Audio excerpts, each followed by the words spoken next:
आप लोग ब्रह्मचर्य का पालन करते हैं, ये बहुत ही अच्छी बात है और आगे जाके भी आपको उनका नियमित रूप से पालन करना होगा। कोई भी साधना हो, कोई भी अभ्यास हो, वो हमारे जीवन में तब ही उपयोगी हो सकता है जब उनका हम लंबे समय तक अनुसंधान करें। क्योंकि एक बार हम आचरण में उतारें, हमारा जो शरीर है, हमारा जो मन है, वो धीरे धीरे एक प्रकार से एक हैबिट में आ जाता है, एक आदत में आ जाता है और उस प्रकार की आदत से धीरे धीरे जो कुछ भी हमें उनके फायदे हैं वो मिलने शुरू होते हैं। ब्रह्मचर्य प्रारंभिक स्टेज, इनिशियल स्टेज की साधना है। इनके बारे में मैंने काफ़ी सारे वीडियो आपके सामने प्रस्तुत किए। तो आज मैं जो वीडियो लाने वाला हूँ वो तैत्तरीय उपनिषद में ब्रह्मचर्य के बारे में 4 जो श्लोक है उन पर है। तो उपनिषद सबसे पहले जिनको मालूम नहीं कि उपनिषद क्या है, उनके बारे में मैं आज आपको बताने वाला हूँ। उपनिषद का मतलब है पास में बैठकर विद्या अभ्यास करना। प्राचीन काल में, वैदिक काल में जो मनीषियों थे, उनके शिष्य, गुरु और शिष्य दोनों वक्तव्य और श्रवण के माध्यम से विद्या अभ्यास करते थे। मतलब कि गुरु अलग अलग विषयों पर वक्तव्य देते थे और जो शिष्य थे वो उन्हें सुनते थे। उन समय जो स्मरण शक्ति थी वो इतनी तेज थी कि गुरु जो कुछ भी कहते थे वो शिष्य को समझ में भी आ जाता था, इतना ही नहीं स्मरण में भी रह जाता था। लिखने की आवश्यकता तो तब ही पड़ी जब स्मरण शक्ति धीरे धीरे लुप्त होती गई, धीरे धीरे कमजोर होती गई, तब उस सिद्धांत को लिखने की आवश्यकता आई। तो इसे श्रुति ग्रंथ कहते हैं। उपनिषद आदि श्रुति ग्रंथ है और जब उसे लिखने की आवश्यकता आई तब ऋषि मुनियों ने, जो बाद वाले जो शिष्य थे, वो उसने उसे लिख लिया, वो स्मृति ग्रंथ है। इस तरह से उपनिषदों में भी ब्रह्मचर्य के बारे में काफ़ी कुछ लिखा हुआ है। ये सब बताने का मतलब इसलिए है कि आपको एक प्रेरणा मिल सके कि आप जो साधना से जुड़े हुए हैं उनका जो बेस है, एसेंस है, वो उपनिषद में है और वेद में है। तो सबसे प्रथम मैं तैत्तरीय उपनिषद में जो श्लोक है वो आपके सामने प्रस्तुत करता हूँ। तो तैत्तरीय उपनिषद में आमायन्तु ब्रह्मचारिण स्वाहा, एक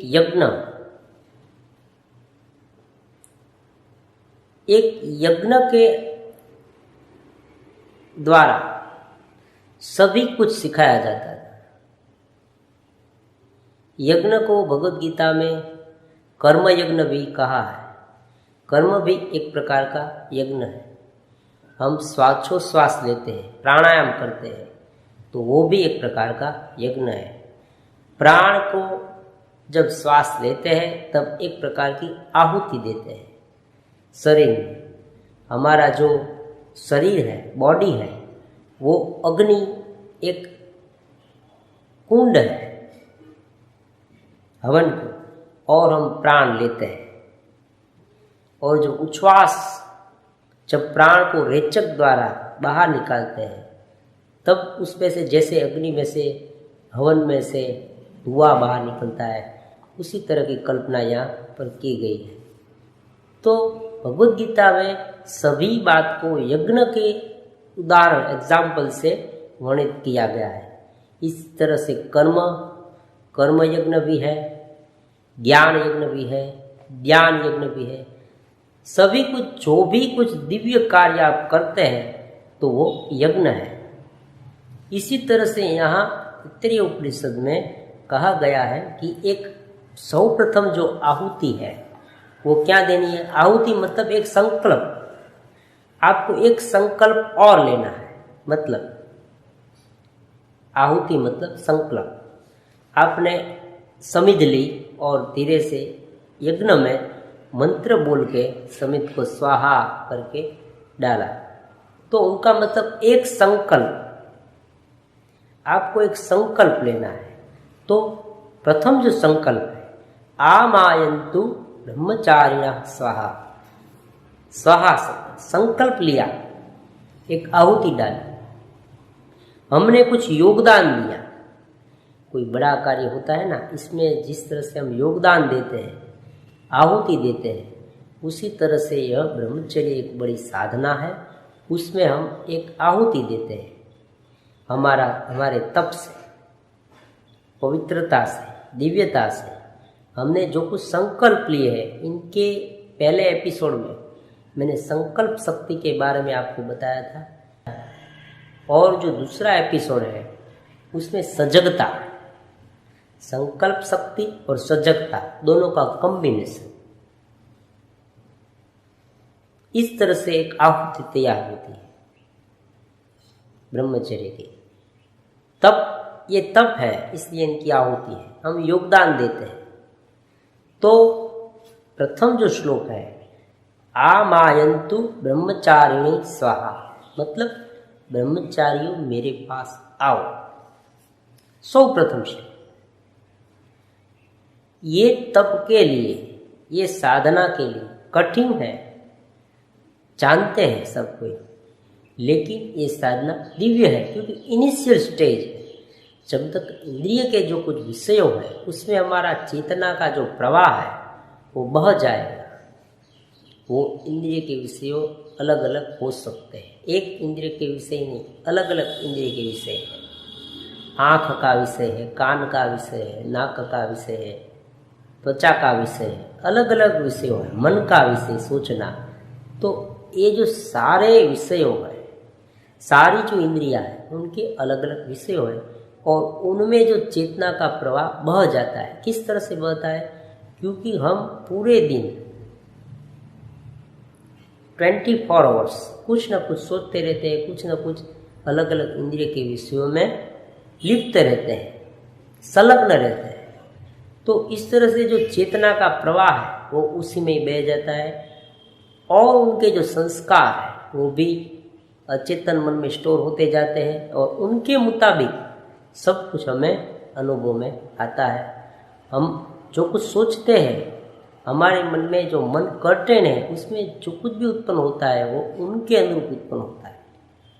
जो कुछ क्रिया करते हैं, कार्य करते हैं, सोचते हैं, उनके अनुरूप सब कुछ आ जाता है। मन में जो थिंकिंग होता है, उठता है, वो उनके अनुरूप होता है। अगर अब आप बार बार गुस्सा करोगे तो उनके अनुरूप जो थिंकिंग है वो हमारे मन में आएगा, नेगेटिव थिंकिंग। चिंता करोगे तो उनके अनुरूप आएगा। उसी तरह से अलग अलग इंद्रियों के विषयों है, उनमें से उपरामता, पीछे हटना। अयामयन्तु ब्रह्मचारिणे स्वाहा, એટલે ब्रह्मचारियों आओ और इन तप से जुड़ो।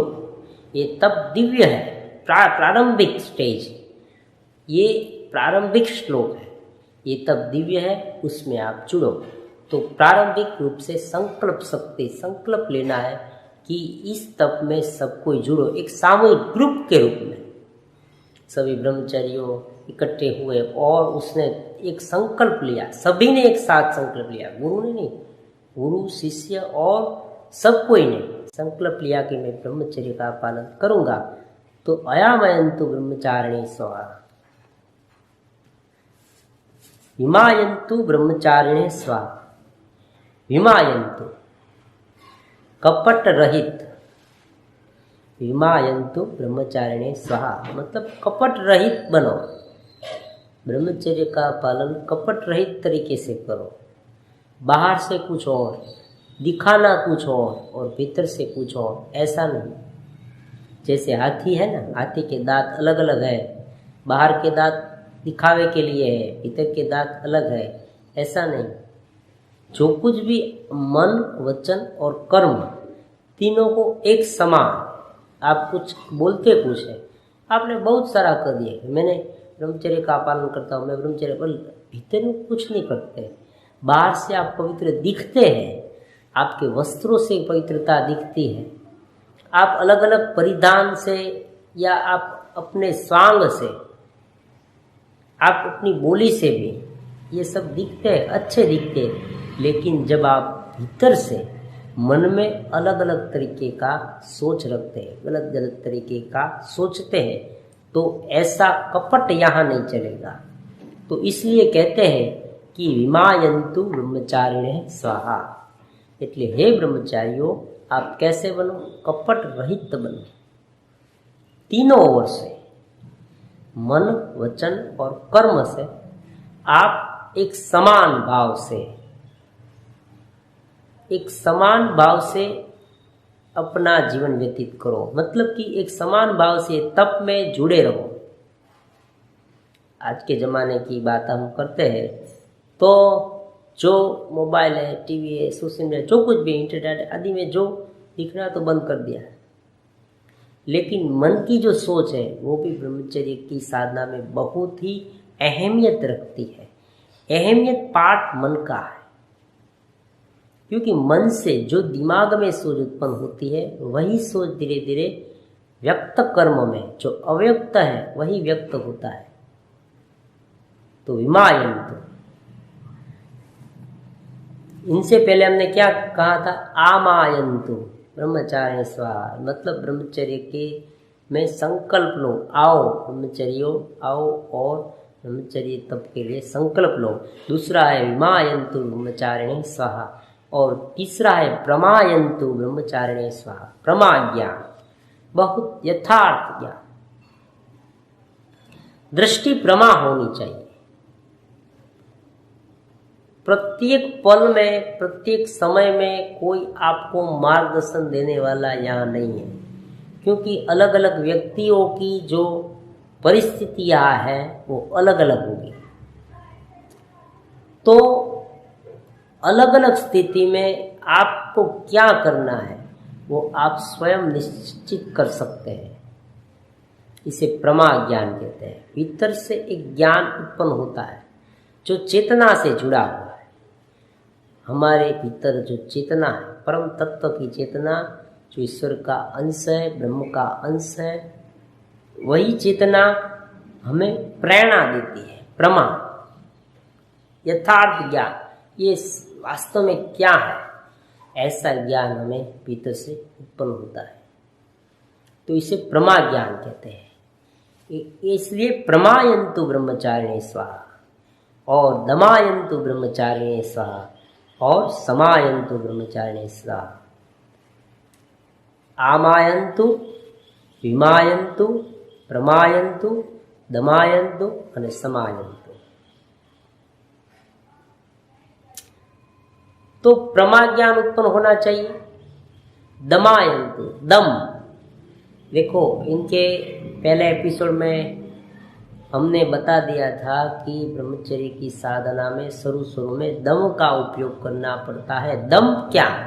मैं एक एक शब्द आपको इसलिए समझाता हूँ क्योंकि वेद, जो नॉन ड्युअलिटी, जो वैदिक शास्त्र है हमारा, उपनिषद आदि जो है, उसमें बहुत सारे गुड शब्द है, और इस शब्द का अर्थ अगर हमें नहीं मालूम हुआ तो आगे जाके क्या कहते हैं ये शब्द और क्या हमें समझना चाहिए, हमें उनका अर्थ पता नहीं चलेगा। इसलिए दम का मतलब है आप बाहर से जो इंद्रिय को रोकते हो उस विषयों से, उसे दम कहते हैं।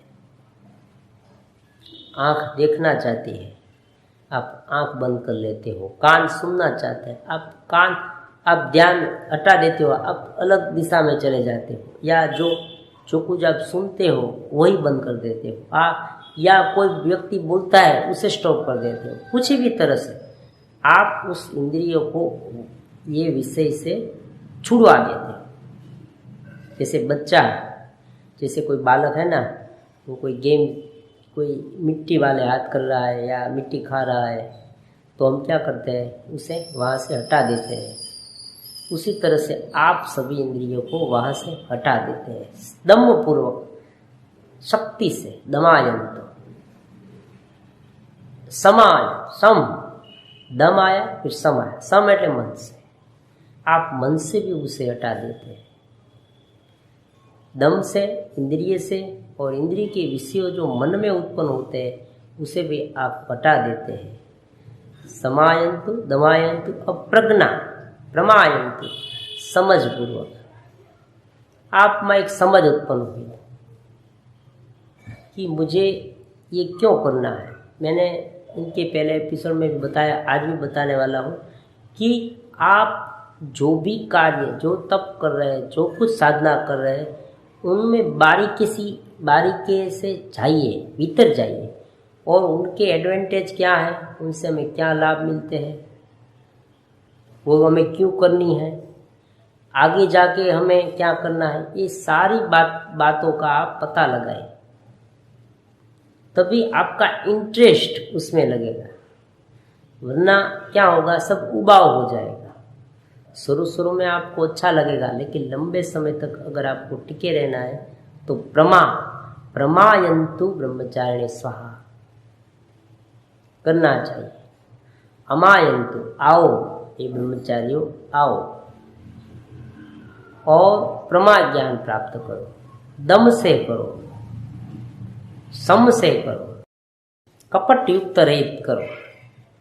विमायंतु प्रमायंतु समायंतु दमायंतु आयवयंतु, आओ कपट युक्त रहित ब्रह्मचर्य व्रत का पालन करो, सम से करो, दम से करो, प्रज्ञा से करो। तो इस तरह से 73 उपनिषद में ब्रह्मचर्य का पालन करने के बारे में इस प्रकार यज्ञ के द्वारा समझाया गया है। अब आहुति देते हैं ना, उसी तरह से हमें ये 4 प्रकार का संकल्प लेना है। हम समझ से करेंगे, प्रमा से, समझ से मतलब प्रमा से करेंगे, विमायंतु એટલે हम कपट रहित होकर करेंगे, समायंतु मन से करेंगे, दमायंतु हम इंद्रिय दमन से भी करेंगे, और हम ब्रह्मचर्य व्रत में आगे बढ़ेंगे। तो आज के लिए इतना रखता हूँ, लेकिन ये 33 उपनिषद का श्लोक जो है वो बहुत इम्पोर्टेंट